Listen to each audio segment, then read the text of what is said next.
આજે ખેડૂત નેતા રાજુભાઈ કરપડાનું મને વોટ્સઅપ પર રાજીનામું મળ્યું છે. મારે વાતથી નથી, પરંતુ એટલું ચોક્કસ કહીશ કે રાજુ કરપડાએ હળદરથી લઈ અને જે મુદ્દાઓ ખેડૂતોને ઉઠાવ્યા, હળદરમાં એક ખેડૂતોને ઉમ્મીદ પણ જાગી. રાજુ કરપડા, પ્રવીણ રામ અને 86 જેટલા લોકો ઉપર ભાજપે અત્યાચાર કર્યો, ભાજપે ખોટા કેસો કર્યા, ભાજપે ડરાવવાની કોશિશ કરી, ભાજપે ખેડૂતો ઉપર પણ માર માર્યો. અને ત્યાર પછી પણ આ ખેડૂતોમાં અને ખેડૂત નેતાઓમાં જોમ અને જુસ્સો રહ્યો. એમણે ખૂબ મહેનત કરી છે ખેડૂતોને લઈને. કઈ મજબૂરી હશે એ હજી મારે જાણી નથી શકાયું, પરંતુ એટલું ચોક્કસ કહીશ કે એમણે ખેડૂતો માટે અને ખેડૂતો માટે વ્યવસ્થિત ભાવ મળે, ભાજપ જે અત્યાચાર કરે છે, ભાજપ જે લૂંટ ચલાવે છે, એપીએમસીમાં લૂંટ ચલાવે છે, એને લઈને એમણે ખૂબ આંદોલનો કર્યા, મહેનત કરી. અને એટલે ખેડૂતો અને આમ આદમી પાર્ટી હંમેશા રાજુભાઈને ખૂબ સમર્થન પણ રહ્યું, ખેડૂતોનું પણ સમર્થન રહ્યું. અને આમ આદમી પાર્ટીએ પણ તમે જોયું હશે કે હળદર કાંડ પછી ભગવત માનજી અને અરવિંદ કેજરીવાલ સાહેબ સુદામડામાં સભા કરી. ખેડૂતો લગભગ 50,000થી વધુ ખેડૂતો એકઠા થયા.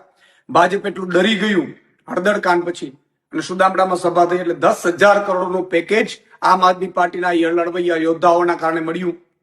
પ્રવીણ રામ હોય, રમેશ મેરો, તમામ લોકો.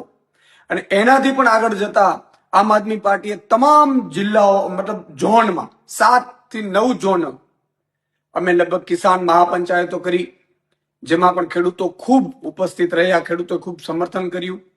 અને આ નેતાઓ અને ખેડૂતોના સમર્થનમાં અમે સાઇન કેમ્પેન ચલાવ્યું અને 13,000 ગામોમાં નાની મોટી મિટિંગો કરી, ખેડૂત પંચાયત કરી, ન્યાય પંચાયત, અને લગભગ 80,000થી વધુ ખેડૂતોના આપણે સાઇન કેમ્પેન લઈ અને સમર્થન મેળવ્યું. અને એ અમારું ડેલિગેશન એ ત્યાં ગયું, મુખ્યમંત્રીશ્રીને માનનીયને મળ્યા.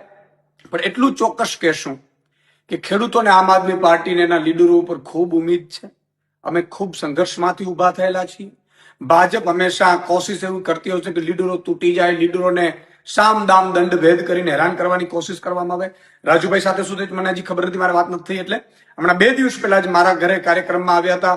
મેં લગભગ તમામ ખેડૂતો અને ખેડૂત નેતાઓનું અહીંયા 10-12 હજાર લોકોની વચ્ચે સન્માન પણ કર્યું હતું, યોદ્ધાઓનું. ખેડૂતો પણ ઉપસ્થિત રહ્યા હતા.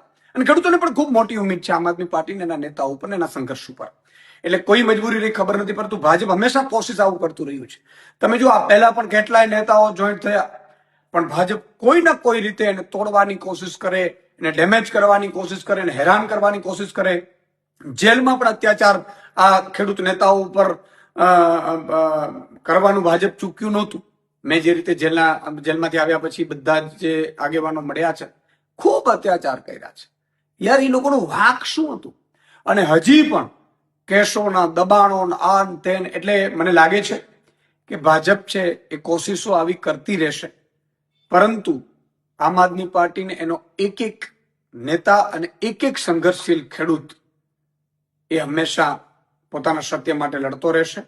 રાજુભાઈ સાથે મારી વાત થઈ નથી, પરંતુ એટલું ચોક્કસ કહીશ કે મજબૂત નેતા છે, ખૂબ મહેનત કરી છે, સંઘર્ષ કર્યો છે અને લોકો માટે લડ્યા છે.